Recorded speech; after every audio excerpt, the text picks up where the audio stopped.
Welcome back to the Deep Dive. Today we are going to do something, well, something a little different. We're taking a look at arguably the most persistent, most famous archetype in human storytelling. Right. Exactly the underdog. It's the classic setup. You have the giant, imposing, undefeated, terrifying. And you have the challenger who is small, under-equipped, and just visibly outmatched. We really do love this story. We build movies around it. Oh, absolutely. We frame our sports narratives around it. Right. As humans, we desperately want to believe that the little guy can win. We do. But here's the thing, and honestly, this is why I was so glued to the stack of research you sent over for this deep dive. The source material is wild. It really is, because usually when we tell this story, we think the little guy wins because of, well, a miracle. Or luck. Yeah. Or Hail Mary pass at the last second. Right, exactly. We think it's a fluke. But the sources we are looking at today, they actually argue that we have been looking at the wrong weapon entirely. Totally. They're saying the slingshot wasn't the deciding factor. At all. No, it wasn't. In fact, the sources argue that if you focus on the slingshot, You missed the entire point. it was the whole narrative. They argue the victory was actually decided weeks before the battle even started. Right. At a river in the middle of a desert. That's right. So today we are conducting a forensic analysis of the Quranic narrative of Talut and Jalut. Which most people know as Saul and Goliath. Exactly, Saul and Goliath. But we aren't just retelling a religious story for the sake of history or even theology. Right? We are looking at a stack of sources that treat these verses as a psychological and strategic Manual for victory. They literally treat it as a blueprint for what they call ethical mastery and strategic victory. And I have to tell you, it is dense stuff. Very dense. But man, is it practical. We're talking about leadership psychology, the actual definition of discipline. And some completely mind-bending interpretations of physics and divine law. Which we will get to. Because it really deconstructs the mechanics of success for you. It does. We're going to decode 3 specific concepts today that our sources argue are the actual determinants of victory. Let's lay them out. First is sakina, which is internal stability. Right. Second is zabd-e nafs, which translates to self-imposed discipline. And third is a radical reinterpretation of what divine permission actually means. that third one, man, that one completely flipped my understanding of what we call luck. It challenges a lot of assumptions. It's going to challenge a lot of listeners, for Yeah. sure. But let's start at the beginning, because the context here is crucial. This isn't a story that starts with a battle. No, it doesn't. It starts with a board meeting, essentially. It does. It starts with a community in deep crisis. Set the scene for us based on the sources. So the source material describes the children of Israel at a historical low point. They have been crushed militarily. Annihilated. They've been displaced from their homes. They are separated from their families. The text uses the word humiliation, right? Yes, humiliation. It describes their absolute state of vulnerability. So for you listening, this isn't a story about conquest or empire But building. you know, not at all. It's a story about recovery. Exactly. They are at rock bottom. And the sources note that when a society hits rock bottom, the psychology changes. Desperation sets in. Desperation. So they go to their prophet, their spiritual link, basically, and they make a very specific demand. What do they ask for? They say, appoint for us a king or a commander so that we may fight to reclaim our territory. I want to pause on that for a second because it seemed significant. It is. They ask for a king, not a prophet. Right. They ask for a military solution. That's a crucial distinction in the text. They aren't asking for a sermon. Right. They aren't asking for a prayer circle. They are asking for a general. Because they recognize their problem requires a kinetic physical solution. Exactly. They lost territory. They lost safety. They are ready to fight to get it back. Which seems completely reasonable. They want to take their homes back. They're essentially headhunting for a CEO of war. That's a good way to put it. But this is where we run into what I'm calling the headhunter's dilemma. Right. So the prophet announces the selection. And who is it? He says, God has appointed Talut, who is Saul, as your commander. So they have a commander. Problem solved. You would think so, but the reaction is baffling. It's immediate, visceral rejection. Instant rejection. Which is crazy. You have a desperate people asking for a leader. They get one. And their first response is, no, not him. And the reasoning is fascinating. That sounds like it could have come out of a corporate boardroom yesterday. Seriously, they say he isn't rich enough. Just like that. They object based on status and wealth. They argue that leadership belongs to those with lineage, those with established money. Old money. Exactly. In their minds, resources equal capability. If you don't have the funding, you can't have the command. It's the old boys club mentality. They look at Talut and they don't see a dynasty. Right. They don't see a massive bank account. They don't see the aesthetic of power. So they assume he is incompetent.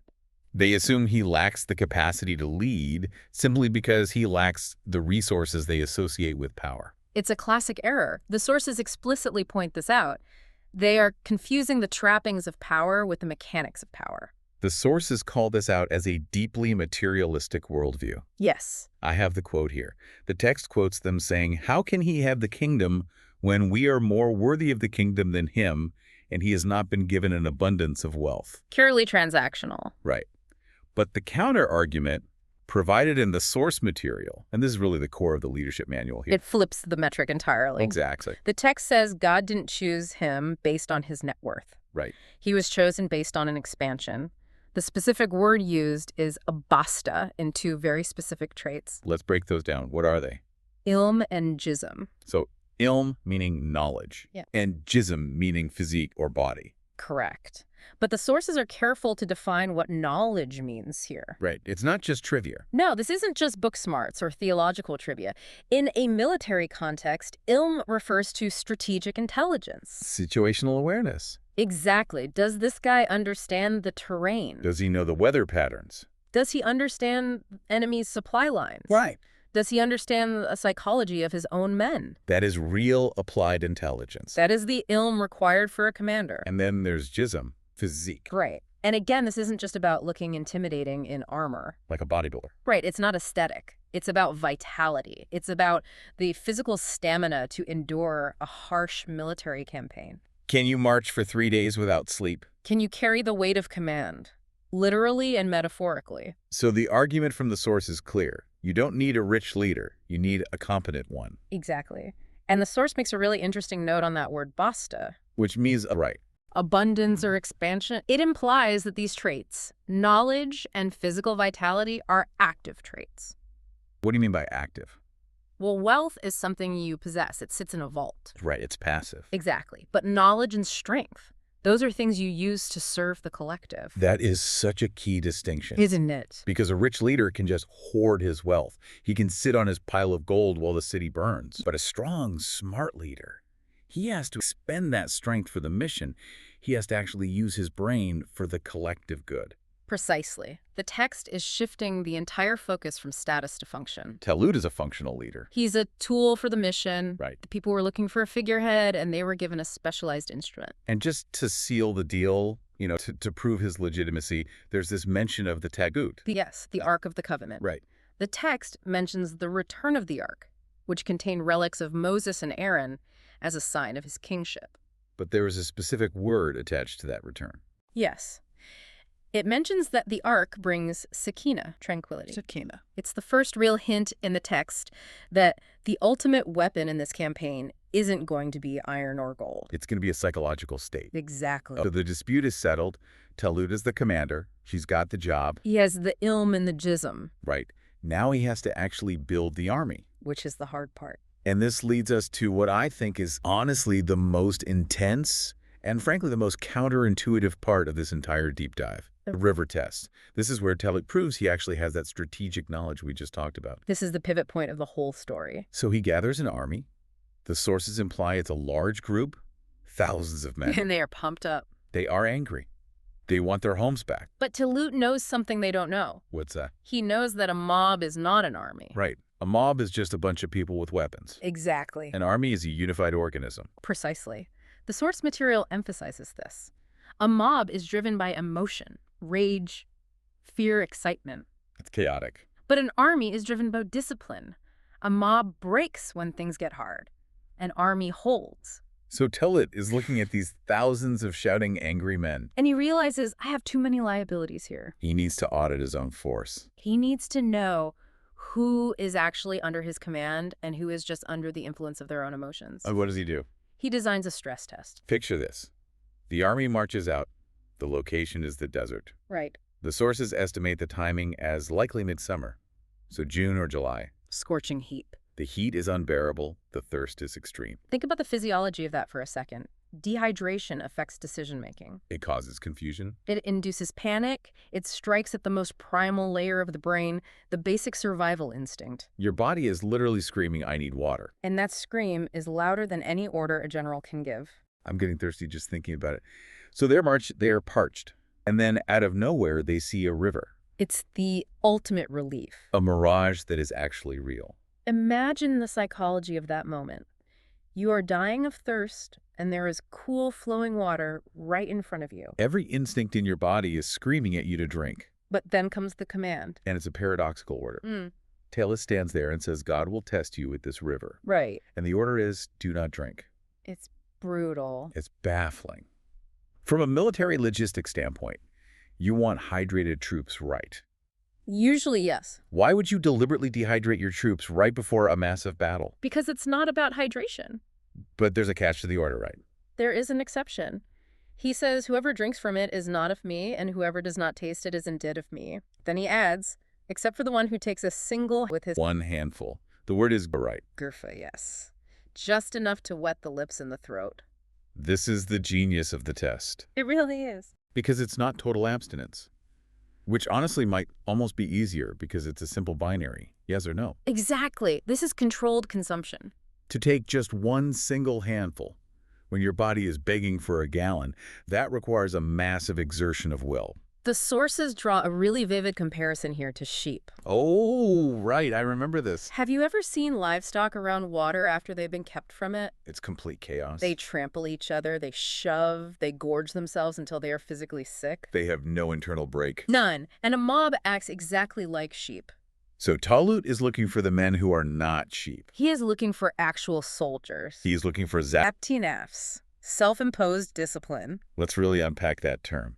Zabdi-nafs, because discipline is a word we throw around constantly. We do, but the sources are very highly specific here. The zap means control or restraint. Right, and nafs is the self, or the ego, or the base biological desires. So controlling the base self. The sources make a critical distinction here between external discipline and internal discipline. Right. External discipline is when you follow orders simply because the commander is watching you. Exactly. It's the discipline of fear. You drive the speed limit because you see the police car parked on the shoulder. Perfect example.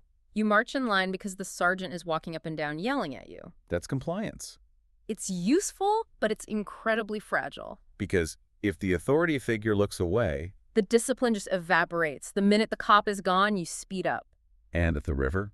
Think about the river. It's wide. There are thousands of men. Talut can't physically stop all of them from drinking. He can't tackle them. He can't watch everyone at once. So he has to rely on internal discipline, self-imposed discipline. Zabdi-nafs. The soldier has to become his own commander. He has to say no to himself. Every single soldier standing on that riverbank has to make an active choice. Do I satisfy this burning biological urge right now, or do I obey the command? And the logic provided by the sources here is ruthless but entirely sound. It makes perfect sense. They argue if a soldier cannot control a biological urge like thirst in the face of a calm river, how can they possibly control the urge to run away in the face of an enemy like Goliath? There is such a powerful connection. Because fear is just another biological urge. Just like thirst. That's exactly it. Both are deeply rooted survival instincts. Thirst says drink to survive. And fear says run to survive. Wow. If you can't override the first one with your conscious will, you will never be able to override the second one. So what happened? Did they pass? The vast majority completely failed. Of course they did. The text actually says they drank from it, except a few of them. They gorged themselves. They drank until they were full. They became the mob. They became the sheep. And Talut's response was immediate right. He cut them. He left them behind. He looked at the ones who drank their fill and said, "You are not of us." Think about the strategic risk he took there. It's massive. He is about to go fight Goliath's army, which is a superpower. And he just voluntarily reduced his own force by, well, according to some interpretations, nearly 90%. He chose quality over quantity. Which goes against every conventional military strategy. Usually you want numbers, you want bodies on the field. But Talou understood the psychology of a battle line. He is essentially saying, I would rather have 300 highly disciplined men than 30,000 absolute liabilities. Because a liability in the battle line creates contagious panic. Exactly. If the guy standing next to you breaks and runs, you are mathematically much more likely to break and run. Panic spreads like a virus. He needed a force that was psychologically bulletproof, so he amputated the gangrenous limb to save the rest of the body. Now, the sources make a fascinating jump right here. They take this historical river test, and they connect it to a practice that is very common today in religious traditions. Yes, specifically fasting. Or SAM. This was a major point in the analysis. It completely reframes the concept of fasting. We usually think of fasting as a purely ritualistic thing, a spiritual act of worship or reflection. But the text argues that fasting is actually active military training. The boot camp of the soul. That's a great phrase. Think about the mechanical reality of fasting. It's the river test simulated in your daily life. Imagine a person alone in a room. Right. It's the dead heat of summer. There's a pitcher of ice-cold water sitting right there on the table. And no one is watching. No police, no commander, no parents. The person is incredibly parched. But they do not drink. Why? Because of an internal break. That internal break is zab-e-nafs. The source argues that the ability to stop your hand from reaching for that glass of water is a muscle. And you have to exercise it. You have to train it. I love the quote from the source here. It says a believer is either in battle or preparing for battle. It frames all of life as a constant state of war. Not necessarily against other people, though. No, against chaos, against personal weakness, against corruption. So fasting is the preparation phase. It teaches you how to operate that brake system under controlled conditions. It really takes the empty ritual out of it and makes it highly functional. It's exactly like doing reps in the gym. Right. You don't lift weights just to be good at lifting weights. You lift weights so you can carry heavy things out in the real world without injuring yourself. You fast so you can handle severe deprivation when it actually matters. Precisely. The argument the source is making is that if you can't stop your hand when you are completely safe at home, you will definitely fail the river tests of real life. If you can't say no to a cookie, you won't say no to a bribe. If you can't control your thirst, you won't be able to control your anger during a crisis. It's all the exact same mechanism in the brain. It is. And this leads us directly to the result of having that discipline. Because once you have a core group of people who have actually passed the river test, who have built up that internal break, they acquire something new. They acquire Sakina. This is the second key concept in our victory formula today. The word sakina is often roughly translated as tranquility. But the sources are very specific that this isn't just chilling out. No, definitely not. It's not spa music and scented candles. It's internal stability. They contrast it directly with negative peace. Let's explain that. What is negative peace? Negative peace is escapism. It's the peace you get from numbing yourself with opium or from hiding down in a bunker. Or just ignoring your problems completely. Exactly. It's fragile because the moment that bunker door opens or the drug wears off, the panic immediately returns. But Sakina is positive peace. Yes. It is the calm found within the storm, not by avoiding the storm. There was an analogy in the text that I thought was just brilliant. The ship ballast. The sabru or patience as ballast. I love this visual. Walk us through it. So, in the old days, Arab sailors would place large, heavy stones deep in the hull of a ship. Now, these stones didn't make the ship sail any faster. They didn't make the ship look better. In fact, they made it ride much lower in the water. It's literally dead weight, but it's stabilizing weight. Because when a massive storm hits and the waves start crashing the ship without ballast, the light ship would just capsize. It gets tossed around by every single wave. But the ship with the heavy stones, the ship with the ballast, It cuts right through the waves. it has a low center of gravity. It is grounded. And Sakina is that internal weight. Sakina is the center of gravity for the human personality. When you have Sakina, you hold your ground. The sources argue that this internal stability is actually the primary determinant of victory. It overrides numerical disadvantage entirely. This is where we get the ratio right. The text mentions that historically, small groups with Sakina, the few, consistently defeat the many. There is a great historical anecdote in the source material about a Persian governor that illustrates this perfectly. Yes, sure. This was during the early Arab conquest, right? Right. The Persian Empire at the time was a global superpower. They had massive professional armies. They had war elephants, Heavy armor. sophisticated logistics lines. And the Arabs. The Arabs were heavily outnumbered, poorly equipped, basically light infantry scavenging for whatever weapons they could find. But the Arabs They kept winning. And this Persian governor, after a major defeat, is captured. He's asked, why can't you beat them? You have everything. You have the tech, the money, the numbers. And what does he say? He basically says, we can't fight against a people who have this specific kind of internal discipline. He recognized the Sakina. He recognized that his own troops were fighting for a paycheck, or they were fighting out of fear of their own officers. Well, the enemy was fighting with an internal ballast that made them literally immovable. You cannot intimidate a man who has already conquered his own internal fear. It wasn't about the sharpness of the swords. It was entirely about the psychological state of the men holding them. They didn't break rank. They didn't panic. And that is the formula so far. Knowledge plus physical vitality gets you the right leader. The river test creates the necessary discipline. Discipline builds Sakina. And Sakina creates the required condition for victory. But actual victory requires one more thing. And this is the most intellectual and frankly the most challenging part of the sources we reviewed. We need to talk about divine permission. Is ilahi. Right. Now, typically when people hear a phrase like, by God's permission or inshallah, they immediately think of it as, well, luck. Or God's arbitrary will. Right. If God wants it, it rains. If he doesn't, It's a very fatalistic, passive view of the world. I'll just sit here and wait for God to fix it. But the sources we are looking at completely tear that idea apart. They really do. The authors of these texts refer to that mindset, and he's a pretty sharp critique here, as the dollar store nation. The Linda Bazaar mentality. Right. It is a harsh critique.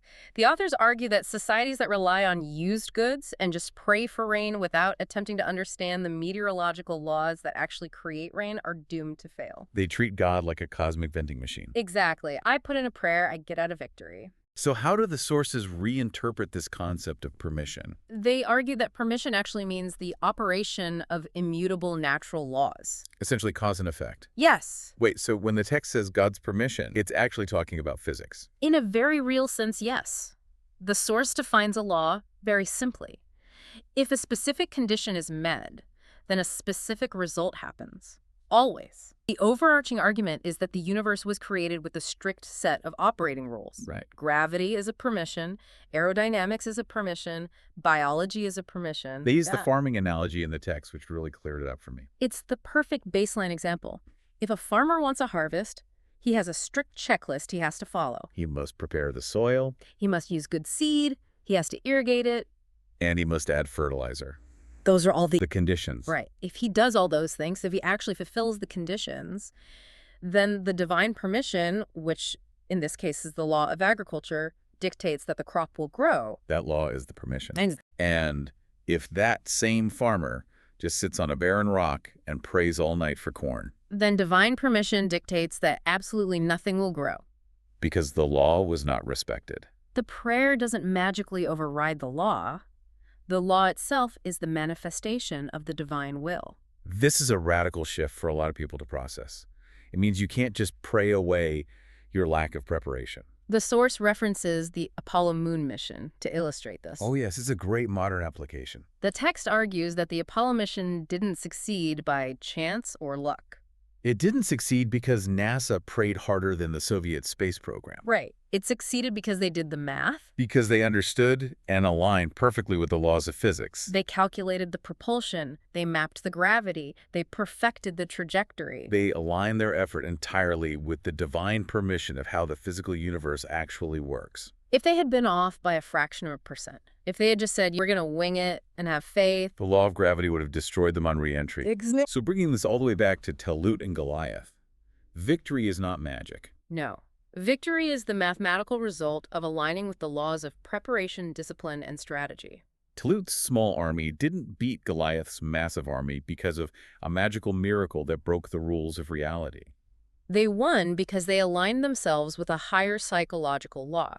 Which law specifically? The law that states a highly disciplined, cohesive unit possessing Sakina will reliably outperform a chaotic, disorganized mob regardless of the raw numbers. Talut's army fulfilled the if condition. They passed the river test. They established the discipline. Therefore, the then result occurred.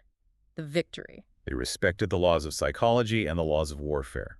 The permission for the small army to defeat the large army was fundamentally based on that law. Exactly. The source is essentially telling the reader to stop waiting around for a miracle and start actually learning the laws. Stop being a dollar store nation that begs for scraps. And start being an Apollo nation that masters the actual mechanics of the universe. That is heavy.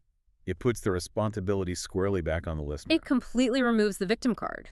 You cannot blame bad luck when you really should be blaming bad preparation. Or a lack of personal discipline. Right. So we have the right leader, we have the discipline, we have the inner peace, and we understand the law.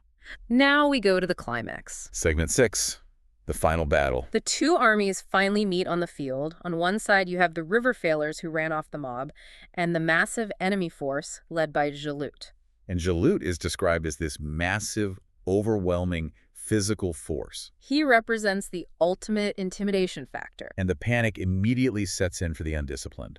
The sources quote, "The people saying we have no power today against Jalut and his soldiers." They are looking purely at the material reality. The size, the weapons, the raw numbers. They are doing the math, and the math says they lose. They are operating on the law of brute force alone. But the steadfast, the tiny minority who passed the river test and are holding that internal sakina, they have a totally different perspective.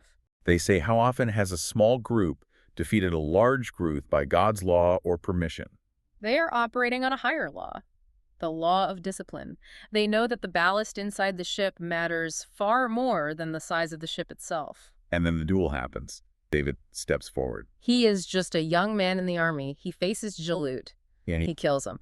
But the source zooms in on something absolutely fascinating about David's later life to explain how this moment was possible. Right, because later, David is given kingdom and wisdom. Mulk and hikmah. And the text specifically mentions that iron became wax in his hands. Iron became wax. Now, usually, historically, that's treated as a literal miracle. He touched solid metal and it just got soft like clay. But our source interprets it completely differently. It says this wasn't magic. It was Technological mastery. David was a master armorer. He developed new technology. He understood the properties of iron so profoundly well that he could mold it and shape it into superior chainmail. Iron became wax to him because he mastered the laws of metallurgy. Exactly. It comes right back to knowledge and law.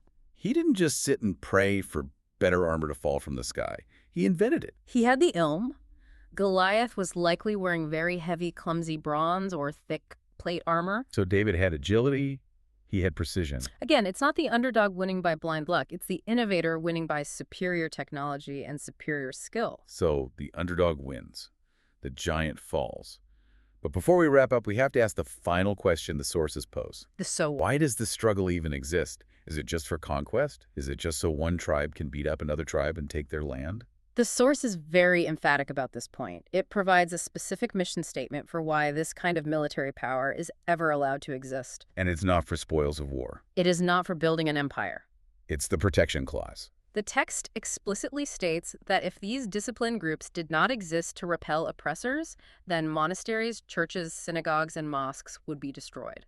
I found that list stunning when I read it. It doesn't just say mosques. No, it lists monasteries, churches, and synagogues first. Notice the order there. It's a truly universal mandate. The purpose of mastering this psychology of victory is not supremacy over others. It is the defense of spiritual freedom. The source argues that the prevention of corruption on earth and the strict defense of all places of worship is the only valid justification for wielding this kind of power. It changes the whole flavor of the story for me. It's not simply us versus them. No, it's order versus chaos. It's discipline versus oppression. And that explains exactly why the ethical requirements, the Sakina and the Zabdi nafs, are set so incredibly high. If you want to be the protector of the world's sanctuaries, you cannot be a wild dog. You cannot act like a mob. You have to be a highly disciplined instrument of peace. Because power without Sakina is just tyranny. Power without discipline is always tyranny. Let's bring this home. We've covered a massive amount of ground today. We really have. We started with the headhunter's dilemma, realizing that true leadership is about functional capacity knowledge and body, not currency. We walked through the desert to the river test. We learned that the ability to say no to a single handful of water is the same mental muscle used to say no to panic in a crisis. We reframed fasting as the active boot camp that builds that exact muscle. We discussed Sakina, that heavy internal ballast that keeps the ship upright during the storm. And we completely rewired our brains on the concept of divine permission. moving away from passive luck and toward the active mastery of natural law. And finally, we saw that the ultimate purpose of building all this discipline is simply the protection of the weak and the defense of the sacred. It's a complete self-sustaining ecosystem of success. It really is. It's not just telling people to try hard. It's telling you to build the internal architecture that makes failure impossible. It suggests that victory is essentially a science. It has clear variables: discipline, knowledge, peace, and law. If you solve for those specific variables, the final result is always victory. So here is the final provocative thought for your listeners today. We all have a Goliath. Everyone does. It might be a massive debt. It might be a severe career hurdle. It might be a health crisis. Whatever it is, it's looming on the horizon right now. And you are probably looking for a slingshot. You're looking around for a miracle to save you. But the sources suggest you are looking in the completely wrong place. The victory isn't in the slingshot. The victory is in the river. So the question you have to ask yourself is, what is your river test? Exactly. What is the small indulgence? The lack of self-control. The tiny sip of water you are taking right now that is quietly eroding your discipline. Because if you can't control the small things when no one is watching you, How do you expect to handle the giant when everyone is watching you? don't drink the water, build the ballast. Find your sakina, master your laws, and we'll see you on the next deep dive. Stay disciplined.